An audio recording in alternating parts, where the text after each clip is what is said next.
नमस्कार मित्रांनो, आपल्या सर्वांचं स्वागत करतो आजच्या या बॉडी बिल्डिंग आणि फिटनेसच्या व्लॉगमध्ये।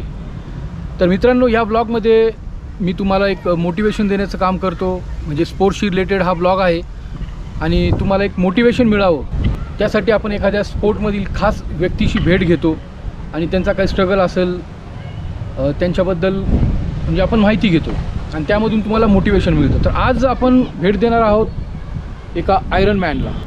आणि हे जे आयरन मॅन ही जी स्पर्धा असते, ही स्पर्धा काय आहे आणि ह्या व्यक्तीने हे कसं अचीव केलं। 2 किलोमीटर समुद्रात पोहणे, त्यानंतर 90 किलोमीटर सायकलिंग लगेच करायची आहे, त्यानंतर इन्स्टंट 25 किलोमीटर रनिंग करणे। तर अशा प्रकारच्या हार्डकोर स्पर्धा असतात आणि ह्या स्पर्धा तुमच्यासारखा माझ्यासारखा व्यक्ती ठीक आहे करू शकतो, परंतु ह्या व्यक्तीने ह्या स्पर्धा पार पाडलेल्या आहेत, आयरन मॅनचा किताब पटकावलेला आहे।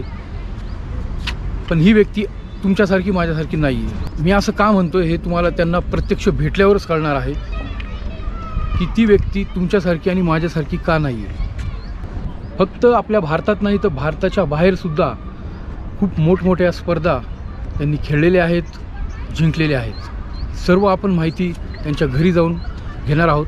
प्रत्यक्षात आपण त्यांच्या घरी जाणार आहोत। त्यांना मी कोणत्याही प्रकारची कल्पना जास्त दिलेली नाही, फक्त एवढंच सांगितलं की शॉर्ट तुमचा इंटरव्ह्यू मला पाहिजे आहे, थोडीफार माहिती मला तुम्हाला पाहिजे आहे। मी त्यांना कोणती प्रश्नावली वगैरे असं काहीच नाही, जेणेकरून हा इंटरव्ह्यू जो आहे तो नॅचरल होणार आहे, कोणतं प्री प्लॅन वगैरे काहीच नाही आहे। आणि मला त्यांना भेटण्याचं कारण असं आहे की ते माझे म्हणजे क्लायंट आहेत आणि काही मल्टीविटॅमिन्स वगैरे जे काही फूड सप्लिमेंटरी असतात तर मी त्यांना प्रोव्हाइड करतो। तर चला आता आपण त्यांना भेटूयात। आणि त्यांना एक वैशिष्ट्यपूर्ण अशी सायकलसुद्धा गिफ्ट मिळालेली आहे। तर ती सायकल विदेशातून इथे त्यांना गिफ्ट मिळालेली आहे। ती कोणी त्यांना गिफ्ट केली, ती सायकल कशी आहे, खूप महागडी अशी लाखोच्या घरातली ती सायकल आहे, त्याची किंमत पण आपण बघणार आहोत। तर चला आता आपण वेळ न घालवता लगेच त्यांच्या घरी पोहोचूयात आणि मी सर्व काही जे काही तुम्हाला प्रश्न पडले असतील ते सर्व काही उलगडणार आहे त्यांना भेटल्यानंतर। अतिशय इंटरेस्टिंग असा हा आमचा इंटरव्ह्यू होणार आहे। हां बोला, त्यांचाच फोन आला आहे, बोला। हां निघलो मी आता, बस झालं, सांस्कृतिक मंडळवरून निघलो मी आता। हो हो आलोच, लगेच निघलोच। हां आता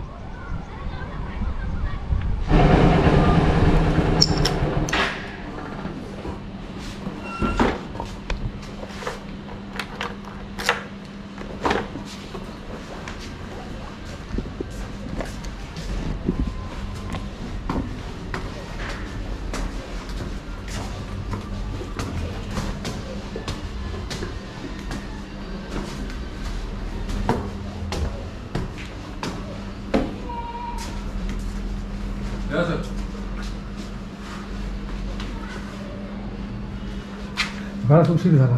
हो ना, पाणी घ्या पाणी, चिले पाणी आण रे मला बोलले। लाईट जरा होईल का जरा, थोडंसं रेकॉर्डिंगला प्रॉब्लेम येईल। तर फायनली आता मी त्यांच्या घरी आलेलो आहे।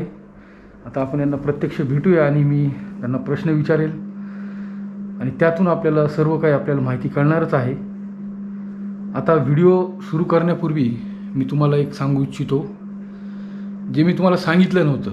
हे डोळ्यांनी अंध आहेत तरीसुद्धा हे एवढ्या मोठ्या मोठ्या स्पर्धा जिंकलेल्या आहेत। तर हे सर्व काही आपल्याला जाणून घ्यायचं की कसं काय त्यांना कुठून ही ऊर्जा मिळते, मोटिवेशन कसं काय मिळतं आणि कसं त्यांनी एवढं सर्व अचीव केलं। आपल्याकडं डोळे आहेत, मी तुम्हाला सांगितलं होतं की तुमच्या माझ्यासारखे ते नाहीत, आपल्याकडे डोळे आहेत, सर्व काही आहे, पण तरीसुद्धा आपण गिवअप करतो। पण त्यांनी कधी गिवअप केला नाही। त्यांचं आपल्याला आता मोटिवेशन घ्यायचं आहे। पहिले त्यांची आपण माहिती जाणून घेऊया, नंतर त्यांनी जी अचिव्हमेंट आहे त्याबद्दल आपण जाणून घेऊया। तर सर्वप्रथम माझ्या सर्व दर्शकांकडून मी तुमचं स्वागत करतो आपल्या या ब्लॉगमध्ये आजच्या। आता एक प्रथम म्हणजे मला तुमचं मूळ गाव वगैरे, नाव वगैरे तुमचं आणि काय तुमचं म्हणजे मेन काय करता तुम्ही, का प्रोफेशनली हा स्पोर्टच खेळ, एक थोडक्यात आम्हाला सुरुवातीला तुम्ही तेवढं सांगा। सर्वप्रथम नमस्कार, माझं नाव निकेत दलाल आणि मी मूळचा औरंगाबादचाच आणि बाय प्रोफेशन मी एज्युकेशन डिपार्टमेंटमध्ये शिक्षण विभागात काम करतो। आणि स्पोर्ट्स ही माझी एक आवड गेल्या 5 वर्षापासून निर्माण झाली. त्याला बरीच कारणं आहेत आणि जसं तुम्ही यापूर्वी नमूद केलं की ब्लाइंडनेस आणि या सगळ्या गोष्टींमुळे, तर खरं तर माझं अंधत्व हेच कारण आहे की माझं स्पोर्ट्सकडे वळण्यामध्ये. क्या बात. म्हणजे तुम्ही ती कमतरता, म्हणजे असं स्वतःला कधी हेच नाही तुम्हाला जाणवलं की माझ्याकडे काहीतरी कमी आहे किंवा मी काही करू शकत नाही किंवा आता मी दिसत नाही तर सायकल कशी चालू, तुम्ही असं काही विचारच नाही केलं? नाही, मुळात काय होतं की मी पहिले बघू शकत होतो, पण काही वैद्यकीय कारणामुळे दोन्ही डोळे काढून टाकले. काय झालं म्हणजे नेमकं, तुम्ही अंधत्व आलं कसं आणि लहानपणापासून होतं का कधी? नाही, आता माझं वय 38 वर्षाचं आहे आणि साधारणतः 5 वर्षा पहिले माझे दोन्ही डोळे हे काढून टाकले. तर काय झालं म्हणजे कसं? काचबिंदू किंवा ग्लुकोमा ज्याला म्हणतात, तर एवढ्या कमी वयात हे झालं? नाही, तो जवळपास भारतामधले जी अंधत्वाची कारण आहेत तर त्याच्यात 75% हे ग्लुकोमाचं रिझन असतं. कशामुळे होते काय म्हणजे? त्याचं काही अनुवंशिक असतं किंवा काही वेळेस म्हणजे अनुवंशिकच म्हणता येईल. आणि तो मला लहानपणापासून होता, हळूहळू त्याची तीव्रता वाढत गेली.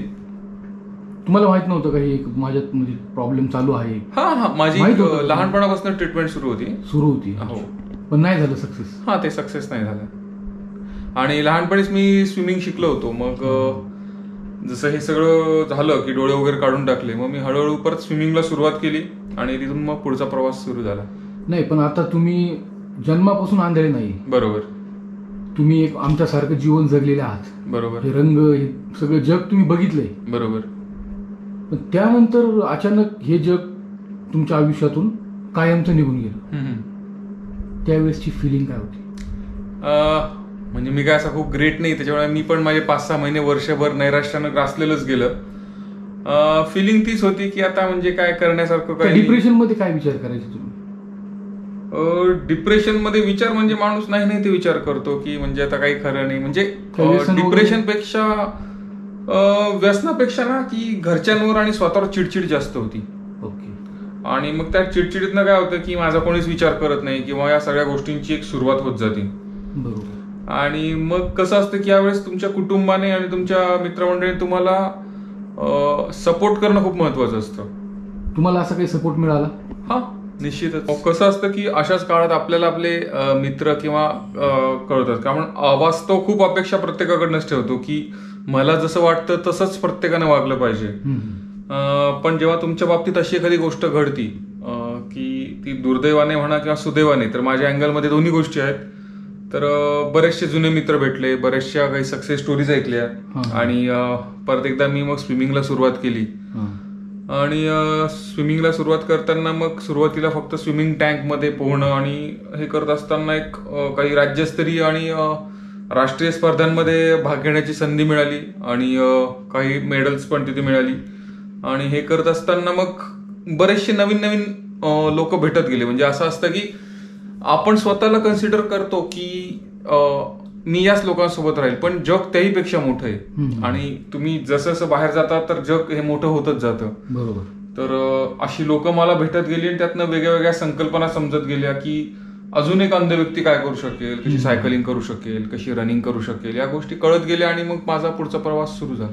तुमच्यासोबत तुमच्यासारखे आहेत आणखीन दुसरे मित्र तुमचे? एक्झॅक्टली ना, हाच फरक पडतो की मी जेव्हा एखादा स्पोर्ट्स करतोय तर माझ्यासारखेच का पाहिजे, तुमच्यासारखे माझ्यासोबत का? बरोबर. तर असं नसतं. जेव्हा मी तर रनिंग करतो ना, तर मी अंध लोकांसोबतच रनिंग करण्याची काही गरज नाही ना. तर मी तुमच्यासोबत पण रनिंग करू शकतो. आणि ही गोष्ट लोकांसाठी खूप नवीन होती की एक ब्लाइंड माणूस पळू शकतो किंवा सायकलिंग करू शकतो. आता थोड्यात मी तुम्हाला मे बी जमलं तर सायकल पण दाखवेल.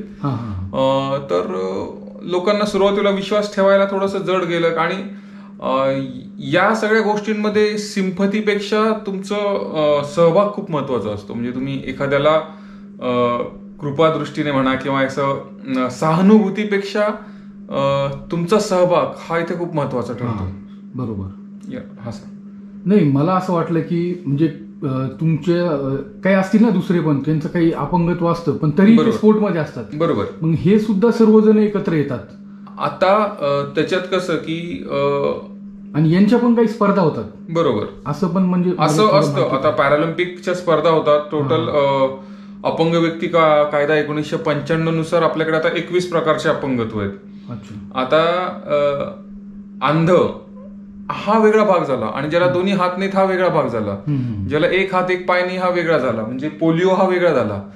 तर आता जसं पुढे आपण या चर्चेत बोलत जाऊ तर प्रत्येकाच्या गरजा या वेगळ्या वेगळ्या आहेत. आता मला जेव्हा पळायचं असेल तर मी पळण्यासाठी काय करतो हा एक वेगळा भाग, पण ज्याला एक पाय नाहीये त्याची पळण्यासाठीची गरज आणि माझी पळण्यासाठीची गरज ही वेगळी वेगळी असेल. तर त्याच्यामुळे आपण म्हणजे अपंग किंवा दिव्यांग अशी एक कॅटेगरी नाही करू शकत. आपल्याला तसं बायफर्गेशन तुमच्या स्पोर्ट्स वाईज करावं लागेल. आता मला जर गोळाफेक करायची असेल तर पॉसिबल आहे, पण एखादं जर पॅरालाइज असेल किंवा एखाद्याला तर तो शक्य नाही असं नाही. पण मग त्याला ऍडॅप्टिव्ह पद्धती काय आहेत दुसऱ्या याचा आपल्याला विचार इथं करावा लागतो. मग तुम्ही आता सायकल चालवता किंवा स्विमिंग करता, बरोबर. तर मग आता ऍडॅप्टिव्ह म्हणजे कसं, मग तुम्ही कसं मॅनेज करता? आता जेव्हा आपण सुरुवात करत असताना आपण ट्रायथलॉन याविषयी बोलू की ज्याच्यामध्ये आपल्याला स्विमिंग, सायकलिंग आणि रनिंग या तिन्ही गोष्टी कराव्या लागतात. आणि आयरन मॅन म्हणलेले याच्यातला सर्वोच्च बिंदू म्हणजे आयरन मॅन आणि ती स्पर्धा तुम्ही जिंकली. असं करणारा मी भारतातला पहिला अंध व्यक्ती. क्या बात आहे. तर हे करत असताना मी जेव्हा रनिंग करला, आता तुम्ही जर रनिंग करत असाल तर तुम्ही पूर्ण स्पीडने कराल, पण जर तुम्ही डोळे बांधले तर पुढे स्पीड ब्रेकर आहे, खड्डा आहे, वळण आहे, चढ आहे, उतार आहे आणि तो कॉन्फिडन्स 2 पावलं टाकण्यास येत नाही. तर अशा वेळेस मी काय करतो की सायकलची जी खराब झालेली ट्यूब असती तर ती घेतो आणि ती माझ्या आणि माझ्या सोबत पळणाऱ्याच्या कमरेमध्ये अडकवतो. त्याच्यामुळे मला एक फील असतं की मी कोणासोबत तरी बांधल्या गेलेलो आहे, म्हणजे धडकणार नाही कुठे. हा, मी धडकलो तर तो पण धडकेल. आणि तो म्हणजे आम्ही अशाच ठिकाणी पळतो की जिथं हे असेल आणि त्याच्यामुळे रनिंगची जी हाताची पण मुवमेंट पाहिजे तर ती सुद्धा करण्यासाठी आम्ही दोघं जण पूर्णपणे कार्यक्षम राहतो. आता इथं गोष्ट अशी येते की मी रनिंग करणं, माझा स्टॅमिना आणि माझ्या सोबतच्याचा स्टॅमिना दोघाही डेव्हलप करावं लागतात.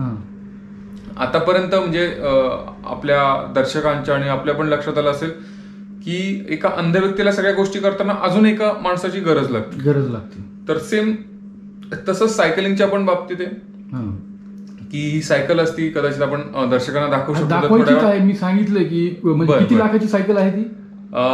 ती लाखाची भरपूर आहे, त्याची किंमत पण आपण डिक्लेअर करू. पण सायकल मला ती अमेरिकेतल्या मित्रांनी गिफ्ट दिली आणि ती सायकल मिळवण्यासाठी खूप मोठे कष्ट लागले. एका व्यक्तीने तुम्हाला ती गिफ्ट केली? एका व्यक्तीने ती माझी गरज ओळखून ती मला गिफ्ट केली. आता आपण भारतीय रुपयाच्या तुलनेत म्हणू तर 10-12 लाख रुपयाची ती सायकल आहे.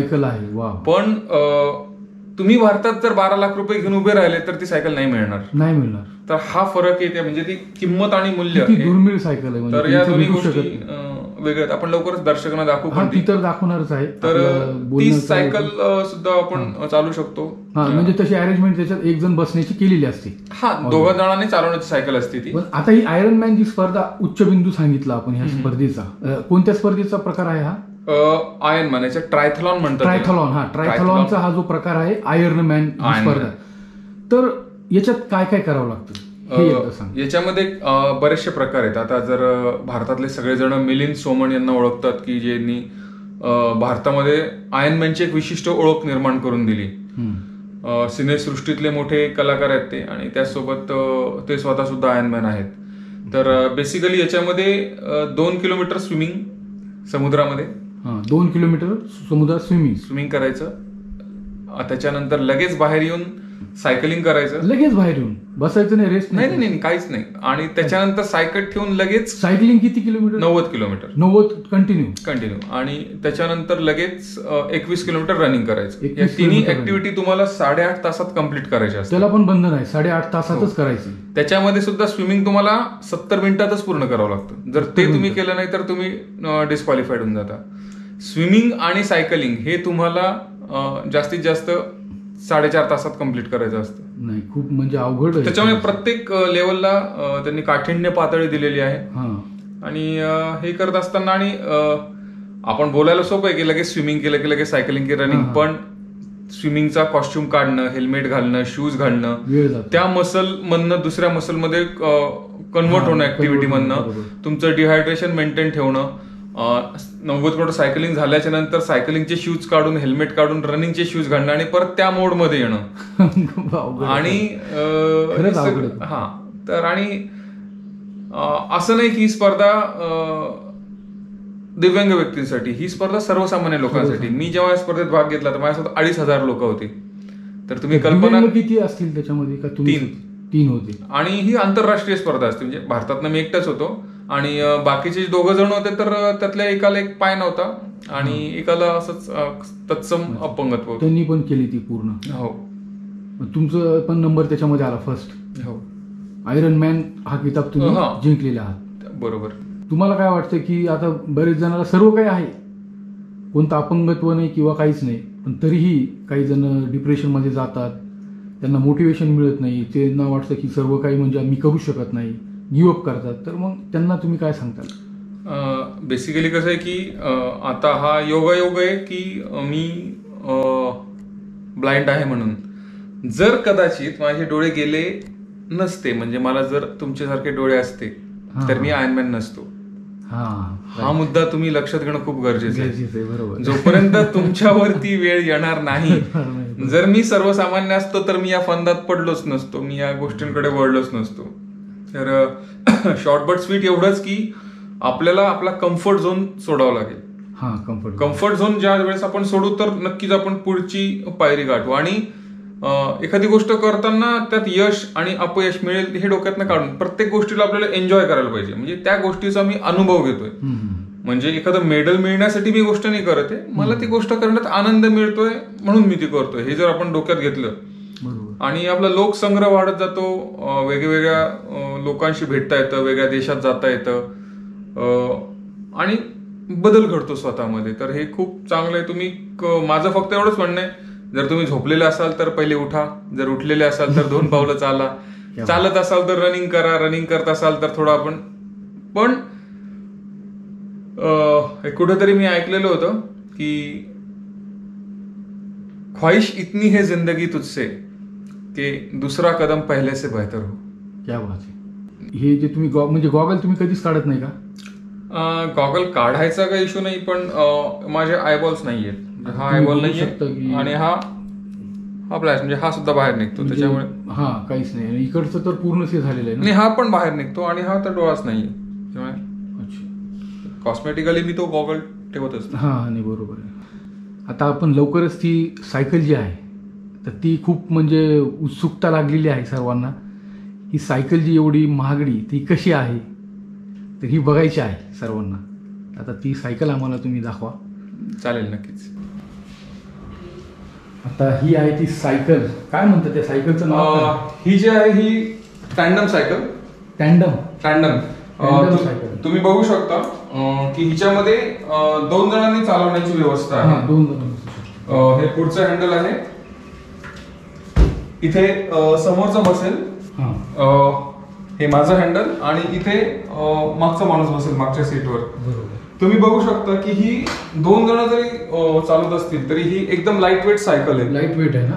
बरोबर. आणि जे विमानाचं उचलून बघतो मी. अरे खूप लाईट वेट आहे सायकल. लाईट वेट आहे ती. तुम्ही ही सायकल बघा, खरंच म्हणजे मला असं वाटलं नव्हतं की एवढी हलकी सायकल. खूपच जास्त हलकी सायकल. कोणती ताकदच लागत नाही. आपली ॲटलस सायकल असते तिच्यापेक्षा पण खूप म्हणजे छोटी एखादी साधी कोणती पण ॲव्हरेज सायकल घ्या तुम्ही, तिच्यापेक्षा ही सायकल जर बघा तुम्ही एकदम लाईट वेट, मी आरामशीर हिला उचलते, कुणी हिला उचलू शकते, एवढी लाईट वेट आहे, एवढी नाजूक सायकल आहे. ती वाटायला नाजूक वाटते. तर त्या विमानाच्या मटेरियलने ती बनलेली सायकल आहे. आणि मजबूतीच्या बाबतीत विमानामध्ये जे मटेरियल वापरतात बरोबर, म्हणजे हवेत पण उडतं विमान. आणि हे जे पाईप आहेत एकदम लाईट वेट आणि एकदम हेवी मटेरियलचे आहेत आणि अत्याधुनिक अशा प्रकारचे हिला सगळे गिअर सिस्टीम वगैरे आहे. तर या सायकलवरनं मी आजपर्यंत जवळपास एक 5 ते 6 हजार किलोमीटरचा प्रवास केलेला असेल. 5 ते 6 हजार किलोमीटर. आणि एका वर्षी आम्ही 200-400 किलोमीटरच्या राईड्स करतो. बापरे. तर अतिशय चांगल्या प्रकारची सायकल आहे. पण आता 2 जण बसतात. आता काही जणांना असा प्रश्न पडू शकतो, कसा तुम्हाला लक्षात आला असेल मला काय म्हणायचंय. 2 जण बसलेले आहेत, मग 2 जण पण पॅडल मारतायत बाबा, दुसऱ्यांची पण मदत होतीये समजा, तो ते कसं?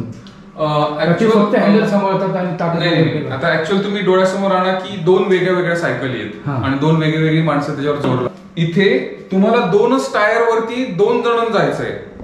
2च. हा हा, तिथं 2 सायकलसाठी 4 टायर असतील. हा हा इथं 2 सायकल म्हणजे 2 माणसांसाठी 2च टायर आहेत. बरोबर. आणि ही जी चेन आहे ही दोघांना फिरवावी लागते. जर आपण बघितलं, हा हा जर मी तुम्हाला पॅडल फिरवून दाखवतो. हे जेव्हा मी फिरवणार हा तर तेव्हा समोरचं सुद्धा पॅडल फिरणार. हा बरोबर. हे म्हणजे बरोबर. एकाच वेळेस तुम्हाला दोन्ही पॅडल फिरवावे हा, लागतील. दोन्ही पण फिरवा. आणि याच्यामध्ये रेशो असा आहे की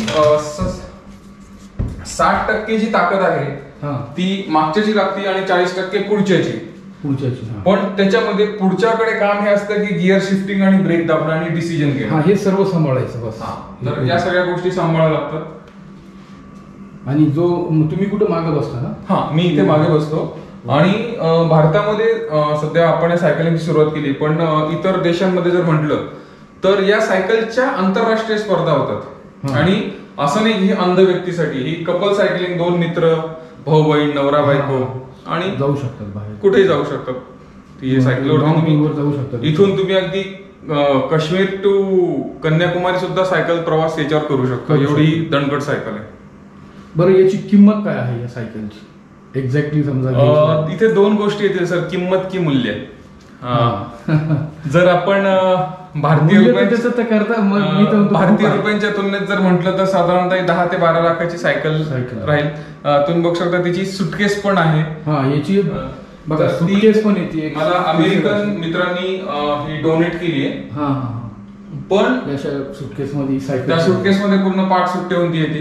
पण जर मी 10-12 लाख रुपये घेऊन जर उभं राहिलो एखाद्या मार्केटमध्ये की मला सायकल हवी आहे, तर भारतात सायकल मिळत नाही आणि बनतही नाही. तर त्याच्यामुळे त्याची किंमत आपण करू शकत नाही. आणि फक्त माझ्यासाठीच नाही, जी इतर कोणी अंध व्यक्ती असतील आणि ज्यांना स्पर्धात्मक दृष्टिकोनातून तयारी करायची असेल तर त्यांच्यासाठी सुद्धा मी उपलब्ध करून देऊ शकता. हो, छान.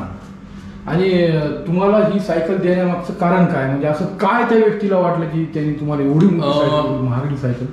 कारण असं आहे की माझ्याकडे याच्या अगोदर, आता तुम्ही हिचं बघू शकाल, जे टायरची साईज आहे तर ही छोटी, हिला म्हणतात रोड बाईक. माझ्याकडची होती ती MTB होती, म्हणजे माउंटन बाईक. तिचे टायर मोठे असतात, तिला एफोर्ट जास्त लागतो. आणि मी असं करणारा भारतातला पहिला व्यक्ती, अंध व्यक्ती. आणि ज्यांनी मला ही दिली तर त्यांची माझी ओळख फेसबुकवरून झाली. त्यांचं ब्लाइंड स्टोकर क्लब म्हणून आहे, ते मी पेज बघितलं. तर त्यांच्याकडे अशा भरपूर सायकली वगैरे, आणि त्यांना मी सांगितलं की मी असं असं आयर्नमॅन केलेलं आहे आणि अशी माझी रिक्वायरमेंट आहे, तर मला कोणी काही सांगू शकेल का, सायकल वगैरे मिळू शकेल का? मग त्यांनी जवळपास 3-4 महिने माझं पूर्ण प्रोफाईल बघितलं, भरपूर कॉल वगैरे झाले. आणि नंतर मग त्यांनी आणि त्यांच्या संस्थेने निर्णय घेतला की आपण ही सायकल यांना डोनेट करायला हरकत नाही. तर सायकल एवढंच नाही, तुम्ही जी जर्सी बघताय तर याच्यावरती कदाचित समोर लिहिलं असेल ब्लाइंड स्टोकर क्लब. तर ही जर्सी आता मला 2 दिवसापूर्वीच आली. तर साधारणतः ही सुद्धा 3-4 हजार रुपयाची जर्सी आहे. तर हे सगळं त्याच्याकडून तुम्ही सुटकेस बघू शकता. तर भारतात अशी सुटकेस सायकलच बनत नाही, तर अशी सुटकेस बनण्याचा सुटकेस केवढं म्हणजे ही पूर्ण सायकल त्याच्यामध्ये बसून आली. तर या सगळ्या गोष्टी असेंबल करावं लागते का सायकल मध्ये? याचे टायर निघतात, म्हणजे याचे प्रत्येक गोष्ट निघते. सीट कव्हर निघतं, पायडल निघतं, आणि ते इझिली आपण त्याच्यात ठेवू शकतो याच्यात, आणि इझिली लगेच त्याला लगेच काढून घेऊ शकतो. जास्त त्याला काही एक अर्धा तासाचा वेळ लागतो.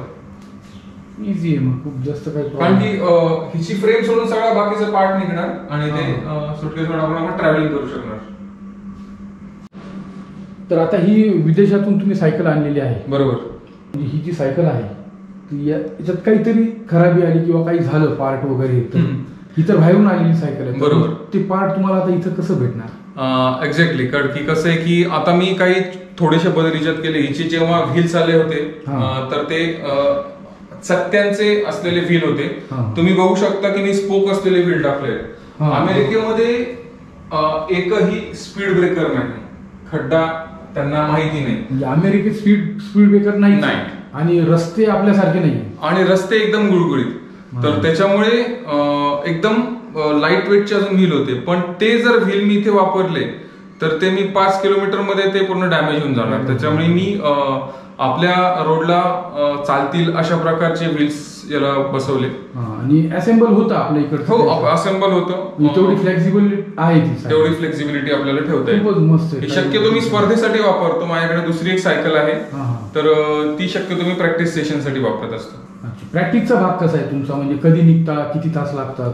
प्रॅक्टिस सेशनसाठी साधारणतः 50 ते 60 किलोमीटर डेली प्रॅक्टिस करतो. 50 ते 60 किलोमीटर डेली? हा, काहीच वाटत नाही तुम्हाला तसं? कमी केलं तर कसं तरी वाटतं, कारण की नॉर्मल तेवढं पाहिजे. हा, आणि साधारणतः एक 10 किलोमीटर रनिंग असतं. शेड्यूल असतात वेगळे वेगळे, कधी स्विमिंग, कधी सायकलिंग, कधी रनिंग. आता ड्यू टू पॅन्डेमिक सध्या स्विमिंग टँक्स वगैरे बंद आहेत आणि सायकलिंगला पण बाहेर जाता येत नाही. तर शक्यतो जे एक होम ट्रेनर, आता सायकलचे सुद्धा होम ट्रेनर असतात ज्याच्यावर आपण सायकल ठेवून सायकलिंग करू शकतो. तर ते सुद्धा बहुतेक अवेलेबल होतील असं वाटतंय लवकरच. तर हे डेली तुमचं रुटीन? हे डेली रुटीन असतं. आपण ड्युटी तुम्ही सांगितलं की तुम्ही म्हणजे शासकीय, मग साधारणतः कसं करता? मग सकाळी 4 वाजता जो दिवस सुरू होतो तर 4 वाजेपासून साधारणतः 2-3 तास हे सफिशियंट होतात ऍक्टिव्हिटीसाठी. आणि जेव्हा स्पर्धा असतात तर मग त्यावेळेस आपण सुट्टी घेऊन या स्पर्धा करू शकतो. आणि तुम्ही रोज पहाटे उठताच? हो, 4 वाजता तुमचं डेली शेड्यूल आहे? Daily schedule. आणि ते ड्युटी वगैरे करायची आणि मग ड्युटी तर आपली 10 वाजता सुरू होती ना, त्याच्यामुळे बऱ्यापैकी वेळ मिळतो. तर खूपच घेण्यासारखं आहे सर्वांसाठी. म्हणजे तुम्ही पूर्ण वेळ सत्कारणी लावताय दिवसभराचा. आणि जे रिकामा वेळ घालवत असतील तर त्यांच्यासाठी तर मी तर म्हणतोय खूपच म्हणजे घेण्यासारखं. खरंच घेतलं पाहिजे. खूप काही शिकण्यासारखं आहे तुमच्याकडून. म्हणजे तुम्ही डिप्रेशन न घेता, कोणत्या प्रकारचं टेन्शन डोक्यात न घेता, एवढं तुमच्यासोबत तुमचे डोळे होते पहिले, ते गेले. त्यानंतर तुम्ही एवढं मोटिवेशनल सर्व निर्माण केलं तुमच्या आतमध्ये आणि त्यातून एवढं सर्व अचीव्ह केलं. आयरन मॅन सारखा किताब तुम्ही जिंकले. खरंच हे खूप ॲप्रिशिएट करतो मी तुम्हाला. म्हणजे घेण्यासारखं आहे. धन्यवाद. तर मित्रांनो, मला नक्की खात्री आहे तुम्हाला हा व्हिडिओ आवडला असेल, तुम्हाला यातून काही मोटिवेशन मिळालं असेल. तुम्हाला व्हिडिओ आवडला असेल तर तुम्ही कमेंट करू शकता. आणि तुम्हाला काय वाटलं यांच्याबद्दल हे मला नक्कीच कमेंटमधून वाचायला आवडेल. तर चॅनलवर पहिल्याच वेळेस आपण असाल तर माझ्या चॅनलला तुम्ही सबस्क्राईब करा, कारण असेच वेगवेगळे विषय घेऊन मी व्हिडिओ बनवत असतो. काही मोटिवेशनल पण माझे व्हिडिओ तुम्ही बघू शकता बॉडी बिल्डिंग आणि फिटनेस ब्लॉगमध्ये. तसेच काही भटकंतीचे पण व्हिडिओ आहेत. तर वेगवेगळ्या विषयांवर तुम्हाला व्हिडिओ ह्या ठिकाणी बघायला मिळणार आहेत. तर आजचा हा व्हिडिओ आपण इथे समाप्त करत आहोत. पुन्हा व्हिडिओ अशाच एखाद्या नवीन व्हिडिओमध्ये एखाद्या नवीन विषयासह. आणि सरांचे मी पुन्हा एकदा सर आपले खूप आभार. धन्यवाद. तुम्ही अतिशय सुंदर असं म्हणजे तुमचं सर्व माहिती आम्हाला दिली, मोटिवेशनल. आम्हाला ते खूप म्हणजे वाटलं. आणि बऱ्याच जणांना आपल्या चॅनलवर जे काही आपलं कुटुंब आहे 10,000चं, तर त्या सर्वांना तुमच्यापासून मोटिवेशन मिळेल. तर चला आता इथंच थांबतो आणि निरोप घेतो तुमचा. लवकरच भेटूया. Bye.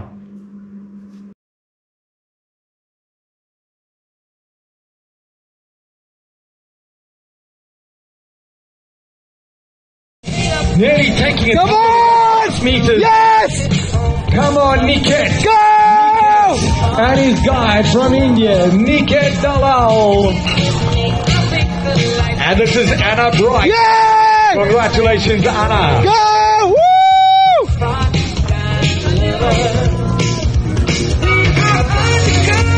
Yes! Who's saying we told you would make it and here you are.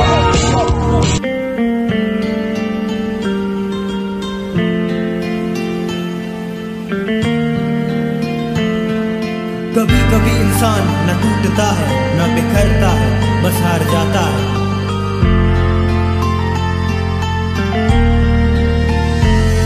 कोई उम्मीद भर नहीं आती, कोई सूरत नजर नहीं आती. अब ना करें अपने दुख को बयां, मुझे मंजिल नजर नहीं आती. खुद से जीतने की जिद है मुझे, खुद को ही हराना है. मैं भीड़ नहीं हूँ इस दुनिया की, मेरे अंदर एक ज़माना है. मंजिलें भी जिद